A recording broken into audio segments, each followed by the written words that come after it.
First, I would like to open up with just a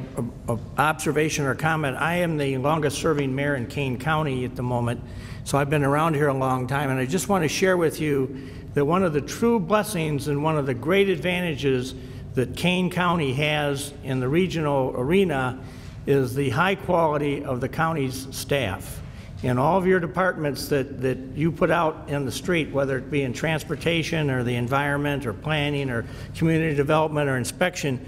you've got top-notch people, and they're very easy for us as municipal leaders to work with and to understand and to communicate with. And I get to go to a lot of regional meetings in other parts of the area and talk to other cities from other counties, and I don't always hear this camaraderie that I think we enjoy in Kane County between city government and county government. So I just wanted to begin by saying thank you for the excellent staff you've put on the street and provided us with, because you really have made life in Kane County, I think, a little bit better and easier for all the cities to get along with. And I can only speak for Batavia when I say that, but I would tell you that in talking to a number of my other peers in the county, I think that's a widely held opinion.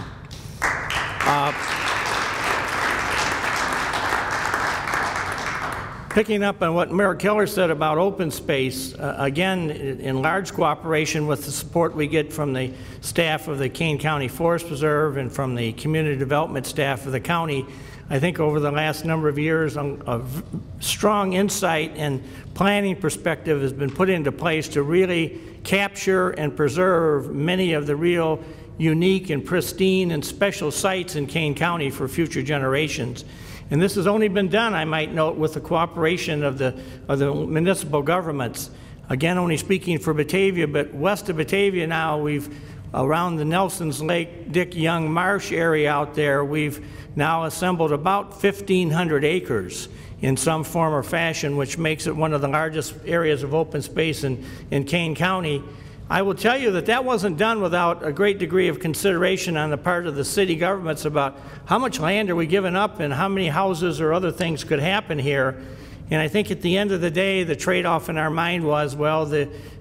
preservation of the open space and the lack of demand that space will put on our facilities and the impact that will probably have on our property values and the volumes of traffic on our streets played off to whatever the other side of the coin was. And at the end of the day, I think future generations will thank you and everybody involved in the decision-making in Kane County for that rather far-sighted opinion. West of, most of the major cities in Kane County, the Forest Preserve District has been, very diligent in trying to assemble kind of a green corridor out there. And while it's still got a few voids in it, we've put into place, I think, a connection trail system, green area that's going to be kind of the central Grand Parkway of Kane County. And again, future generations, I think, will look back with admiration on the fact that when the chance was there to do this and before you let it get away from you, Kane County had the vision and the leadership to do that. And at the end of the day, that all falls on the backs of each and every one of you for supporting that. So again, I thank you for that vision. Before I close, I just want to cover a little bit about my transportation perspective, because I come from a kind of a unique perspective from the idea that I serve as not only chairman of the Kane County Council of Mayors, of which Mayor Keller is our vice chairman, but because I'm on that, I have that position, I move then to the Chicago Metropolitan Agency for Planning's Executive Committee of Mayors. And through a series of events that were not my design or making, in 1997, I was elevated to the chairman of that group, and I've remained the chairman for the last 15 years. And at Chicago Metropolitan Agency for Planning, we are the ones that receive and program and distribute most of the transportation dollars that come into the Chicagoland area through the federal process. And on an annual basis, we receive and program anywhere from $120 to nearly $200 million of transportation money through three pots of money: Surface Transportation Program, the Unified Work Program, which is transportation money for planning, and the third pot, which has been very lucrative for Kane County, which is called the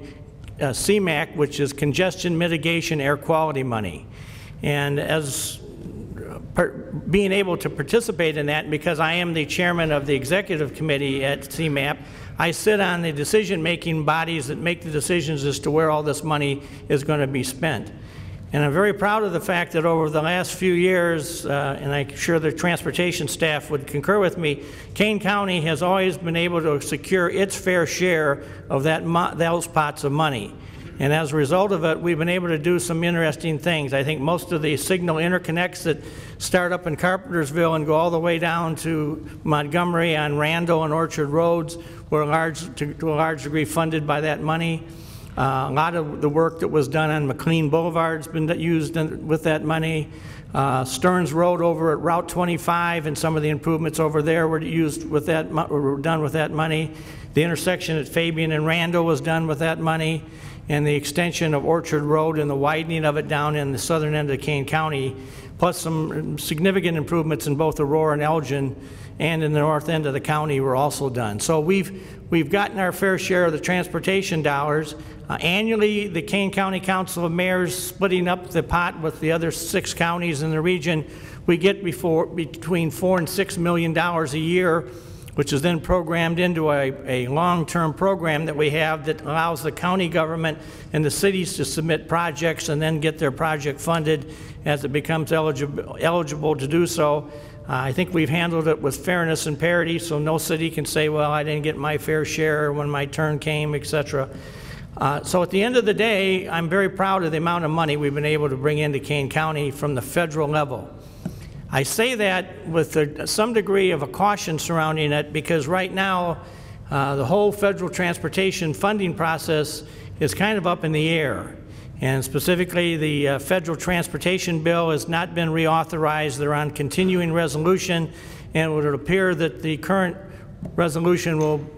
go on until after the next presidential election. And at that point, we don't know where it's going to go and what that's going to mean. The other thing that's happened is that all the federal earmarks that many of us have been able to achieve for certain projects in our area apparently are no longer going to be given to anybody. And so I'm thinking we've been riding a high horse here for a long time in Kane County. I'm not sure what the future offers. I'm not in a position to predict that, but I am a little bit concerned about where it's going to go because we've got an appetite for a lot of road work and a lot of transportation projects, and I'm not sure I know where that's going to go. Using our CMAP money, our connections, because either Mayor Keller or I sit in the selection process on that, I like to think we're instrumental in developing the I-90 bus rapid transit program that's now being put out onto the region to the tune of about $32 million, which was awarded to that project to begin to develop a rapid transit system on I-90 starting in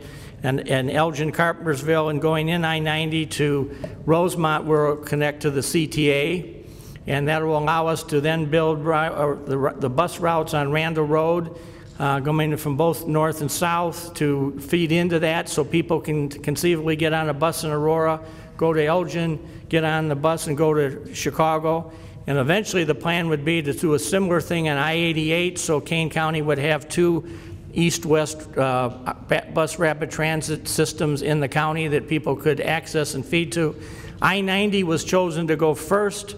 Well, I-55 was chosen to go first because it was the easier one to do of all of them, but I-90 was chosen next because of its access to O'Hare Airport and the ease in which you could access the CTA system. So that was a natural, but 88 is in the line, and I think eventually that will be connected. So we've got some very exciting and I think progressive moves on the way for Kane County. And again, this has only been accomplished because you guys have given us a professional staff that understands, goes to Chicago with us, is our partner all the way along between the municipalities and the county government. And when we come in there, it seems like we know what we're talking about, and everybody respects the message that we're trying to carry.